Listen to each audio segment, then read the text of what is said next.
ඉස්සෙල්ලම තමයි ඉතින් ඔය රාවදුල කාපුවම ඉස්සෙල්ලම කොරස් තමයි ශරීරයේ විස පැතිරී යෑමට ඉස්සෙල්ලා ශරීරේ කඳට දී ගන්න ඕනේ බෙහෙත් ටික.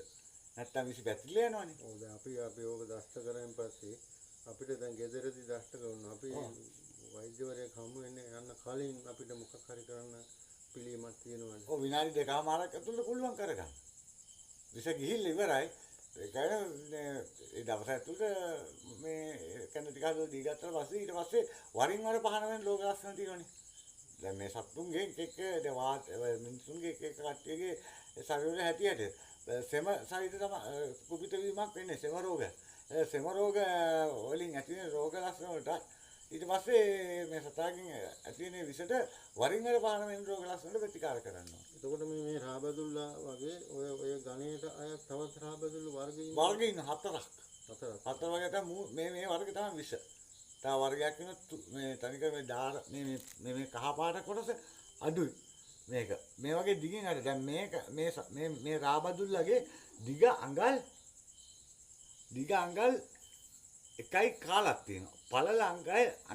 පළල අඟල් භාගයයි නූල් 3ක් තියෙනවා. මේ මහා රාබදුල්ලගේ. අනිත් එක එහෙම කරන්නේ කොහොම කරත් ඒකත් විසයි. නමුත් මේක තමයි විසම වර්ගේ. රාත්‍රී අන්ධකාරේ හරියට එළිය දෙනවා. ඉතින් පොඩි කට්ටියට ආවුනොත් රෝල් කරලා තිබිලා බිම ඉඳලා පොඩි දරුවෙක් දන ගන්න නම් මු දන්නේ නැතුව ආවුනොත් කටේ දා ගන්න. දැන් අනිත් රාබදුල්ල ඒකට කටවල් වන වෙනවා. අනිත් රාබදුල්ල ගෝගේ එළියක් විහිදවන්නේ නැද්ද? වෙනවා. ඔක්කොම රාබදුල් වර්ගයේ සතුන්ගේ තියෙනවා. ඒක කියන්නේ මේක නිල වර්ණ ආලෝකයක් මේ පිටිපස්සේ කොටසේ තියෙනවා. මේකේ. අන්න ඒක තමයි විස උග්‍ර වුණොත් අර ඒ දකින්නට නිල වර්ණ නිතරම මේ පේනවා. ඊගාවට කාවු තැන අර ගෙඩි වගේ මතුවෙනවා කියන්නේ. ඒ වගේ රතු ඒ කියන්නේ ගැටකට මතුවෙනවා. මේ කියන්නේ පොඩි දරුවෙක් එහෙම කෑවොත් කට මේ දන්නේ නැතුව මේ හපනවනේ කටවල් වල වෙනවා. දැන් ඒ ආලෝකෙ විහිදවන නිල වර්ණ මේ පේනවා කියන්නේ දැන් මේ රාබදුල කෑවොත් ඉතනවද?